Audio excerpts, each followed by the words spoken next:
Hey guys, how's it going? Welcome back. So we're going to talk about laser bore sighters today, and a little bit about what they actually do, because there is some deception on the internet. I found some people actually think this is for zeroing your gun in and getting the bullseye right away, and yeah, no, it's not what they're for. So what are they for? Well, once you grab the appropriate adapter for the caliber that you require for your gun, you thread it on to the front end here. Well, rear end, I guess. Front end is the laser. So we've got that thread on. Now this is the 177 cal adapter. And then you got a 22 cal and up the line, okay? And if you need a little bit larger caliber, other than the basic just thread and stop goes, and you need a bit more spread, well, you know, because each one of these apparently can do 2 different calibers. And so I'll pull the manual out here. Now the manual is actually quite well done for the most part. I give it about 98%.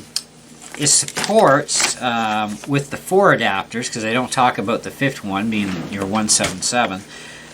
You got 220 or 22 caliber, 270 caliber, 280, 349, 350 to 434, 435 to 500. So basically you've got 8 different calibers. In this case, well, 9, because I don't think there's anything between a 177 and a 22.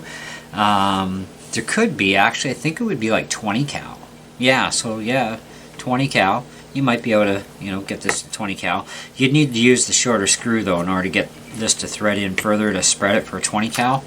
So anyhow, so it supports air guns, you know, rifles, pistols, including your, you know, regular gun-powdered guns like pistols and rifles. So it supports air rifles as well as real firearms. But you do get a laser with a little battery jobby. You get an extra screw that's a little shorter. You get these 4 adapters as well as this one. Now that's in this kit. Not all kits will have 5 adapters. Okay, keep that in mind. So if you need 177 cal access, you're gonna probably for sure want this kit. Screwdriver, which is actually used to, you know, tighten up your screw, which also can make these things spread apart for your in-between calibers, right? So, and they do tell you in the instructions as well, do not mess with the windage and elevation sightings on the laser. It's been calibrated at the factory. You don't need to screw with it, and if you do, they'll void your warranty. Yet they do give you an Allen key in here, so you can mess with it and screw it up. So, and that's right here. So, yeah, but don't mess with it. It should be just fine the way it is right from the factory. I can't see any reason why not. So what do these things actually do? Well, here's the thing. If you're using a scope, you want to put the laser beam ball, we'll call it, dead center of your crosshairs. Okay, so you're going to need to get your rifle or pistol, whatever it is that has the scope on it. You want to get it clamped into something where it cannot move while you make the adjustments to the scope, okay, or to your sights. Dealing with iron sights, you can actually just do things manually and, you know, kind of go that way with it. Because with iron sights, they say what you need to do is you need to get the ball to sit right in the middle and at the very top edge. Okay, not quite touching, but as close as it's going to get to looking like it's touching the very top of the blade. Now it's a guide is what it is. It zeroes in your sights in dead alignment with your barrel is what it does, okay?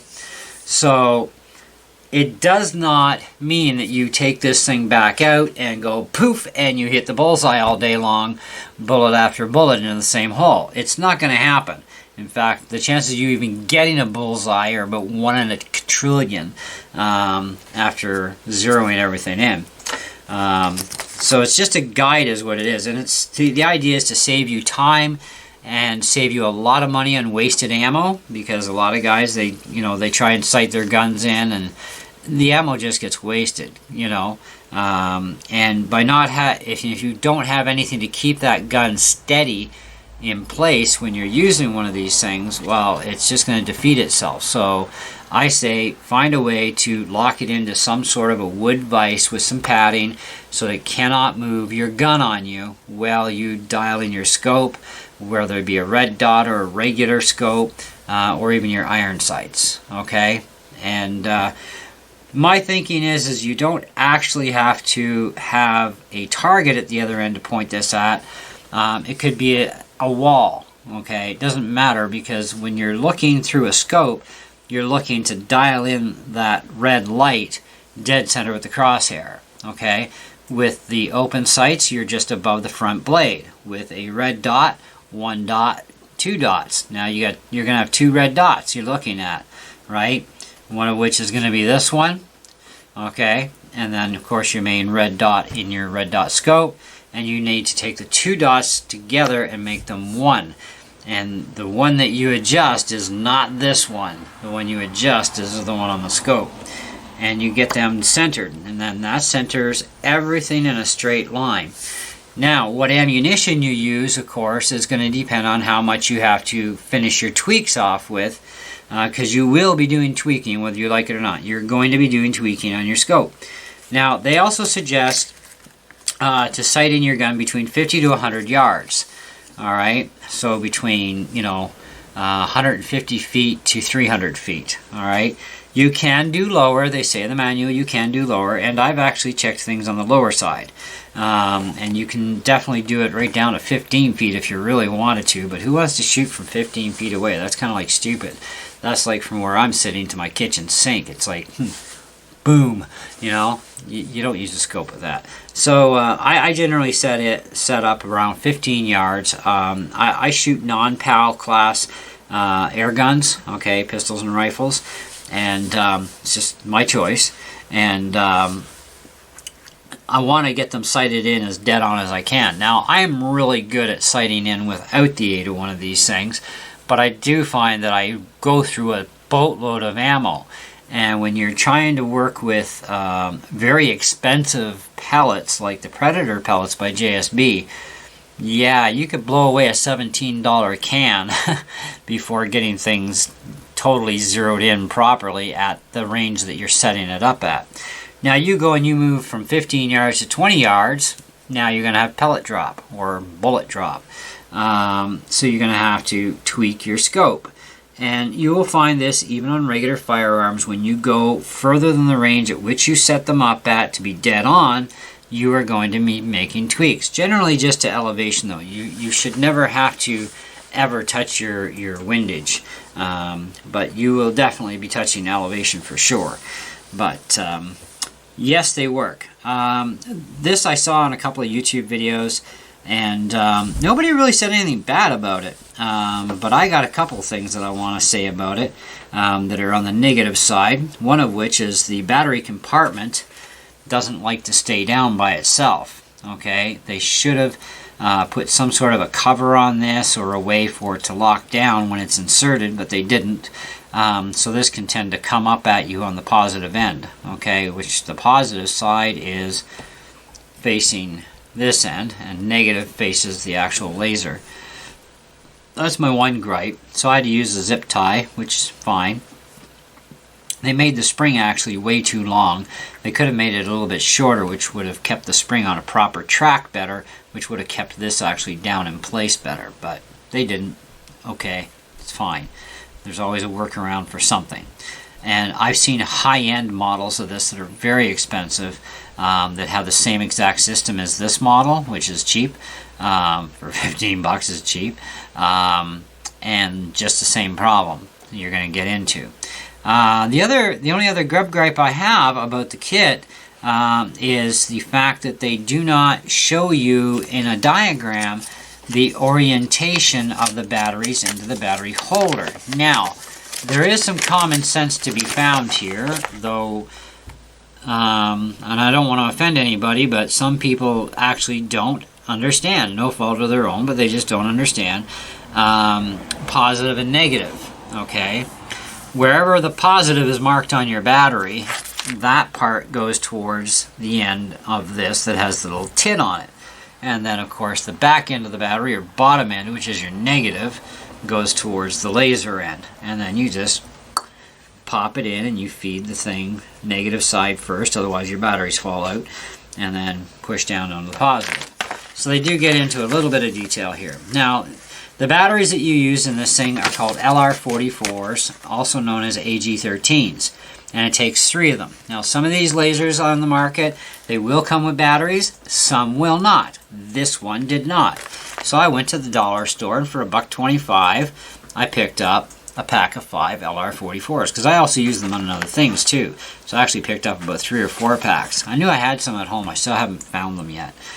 So I bought them, I don't care, they're cheap enough. They do have some pretty clear and concise things on here that are really good. Is first off, make sure firearm is unloaded before proceeding. Hello! Select the proper adapter for the caliber of the firearm and thread it into the back of the laser bore alignment tool. The adapter expands larger as you turn into the laser bore alignment tool. Adjust the adapter for a sight to fit into the barrel side and the taper, large taper adapter, blah, blah, blah. Okay, so they give you some basic things. They tell you about scoped firearms, 50 to 100 yards. If they're actually non-classed firearms, like anything under 500 feet per second, well, you know, 50 to 100 yards is ridiculous to try and sight in for.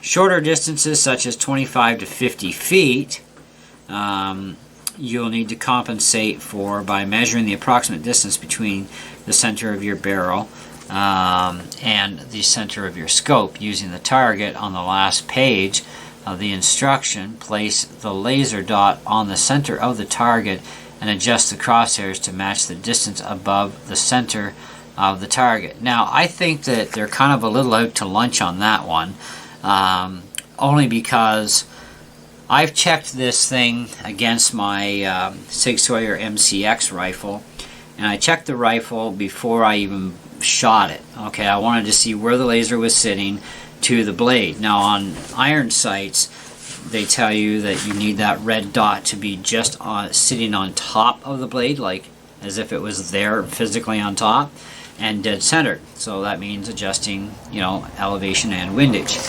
So anyway, we went out, we shot the gun, we found out how far out of whack it was, because it certainly was not set up. I did not mess with the sights. I saw exactly where the laser was sitting, which was nowhere near the top of that blade. So we went out and shot it, had a little bit of fun, then started to adjust the elevation, which is actually done at the front sight on that gun, and you know, had to crank her down a number of turns to get that blade down to get the gun to come up in elevation. That's kind of, it works reverse when your front sight is actually the elevator. Okay, so anyway, we kind of eyeballed it that way, and we got a bullseye. Yes, so we're actually on track. All right, so I've since compared it to see where things sit, and now I know where the laser sits, which is actually slightly different and definitely not in the center of the blade. It's definitely not in the dead center of the blade. But that gun still needs some tweaking, and I'm thinking the tweak is going to actually need to be done in the windage. I think I'm going to have to go a click or two in on the windage, you know, but we'll have to see, because it is sighted in really well though. You know, I can almost get a full dead center out of the very middle of the target. I'm still off the side of it, so I just need to do like one click on my windage and it'll be perfect, and then things will line up and it'll be fine. But I am going to try this with a scope. I do have a scope that is going to be completely out of whack for that gun. I'm just waiting for my new scope rings to show up, and I'll be mounting that up, and that will be actually the first gun that I actually do it right from the beginning with a scope this time, to see how far out things get thrown. So I'm going to shoot a round off based on the last gun that scope was on and its settings to this new gun, and there's a caliber difference too, and we'll see where it hits. And then of course I will then dial in with the laser bore. I'll dial in the way they say to do it, and take a shot and see how far it's out, and see how much adjusting I need to do. So that should be an interesting little experiment. Now, not all these kits come with 5 different adapters. Mine came with 5, so this has 177 cal, which is this one here. And of course 177 goes to 20 cal on the spread, and then you have your 22 to 270 and so on up the line to your larger bores. So great tool. They do tell you don't mess with the settings of the alignment of the laser. It's been done at the factory. It's all set up proper. So they say don't mess with it or they will void your warranty. So it's like, okay, but yet you gave us the tool, the Allen key actually, so that we could mess with it. Why? Why give us something that we can screw around with? They must want you to void your warranty. I have no idea. I'm just kidding. But the tool is there nonetheless. I don't even know how you would recalibrate one of these things anyway. So I'm going to leave it, and it seems to be operational as per the way it should be. So for 15 bucks and 10 bucks shipping, I think that was one heck of a good deal. Although it does have, you know, lack of instruction for those who require it for battery direction, as well as, you know, I don't like how this sits down. I have to zip tie it. I don't like that idea, but you know, you kind of got to live with it now that you own it, right? More expensive models, yeah, they're more expensive, and you know, probably because they have a better hold down system. Some of the more expensive models I saw actually were no different than this. They're exactly the same as this, except it actually had a brand name attached. This one just says accurate bore laser bore sighter, and that's it. So, you know, and when you see a name brand one that is exactly identical, other than the name on it, it's kind of like, all right, so this is the copy that I own. That's the original, right? And the original costs you 5 times or more the money because you're getting a brand name. Not everything made in China is bad. In fact, even some of those high-end ones are made in China. But, you know, I mean, it's like any country, you know, even our own country in Canada or the US or Germany or Switzerland or whoever you are that manufactures any kind of products, every country makes their crappy stuff, their good stuff, their really great stuff, and then their outstandingly awesome stuff. Okay, so you basically get about 4 product levels in the same item, right? So it doesn't really matter.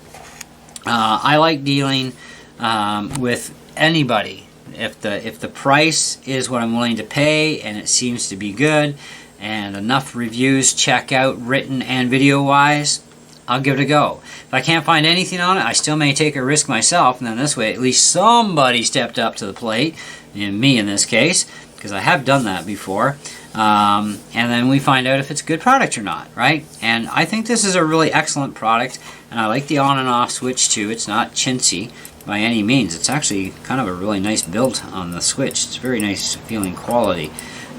So I think they did a really awesome job. Even the fit on the finish is great. The accuracy of their adapters is actually amazing. You know, even to just put this 177 adapter on here, you don't even have to thread it in all the way. You just go to about the stopping point there, pop it in, it slides right into the board, just really nice and smooth. You can feel the smoothness as you're putting it in there. And then of course this area here comes up against your muzzle, depending on of course what caliber you're dealing with, right? And same as this end, you got to have the right caliber tip on here for your gun. And it makes it sit in there and stays put, you know, it's not wobbly or flexible in any way. It's nice and rigid fit, and the way it should be, so you get the best possible result and not having to waste a lot of money on wasted ammo in that case, right? So anyway, I say 4 out of 5 just because of the couple of gripes on it, but otherwise I have nothing otherwise bad to say about it. It's a great little kit for the money. 25 bucks Canadian to my door, you know, 15 for this, 10 for the shipping. Couldn't have asked for a better deal. Anyways, let me know what you guys think, and hey, we'll catch you on the next one. See ya.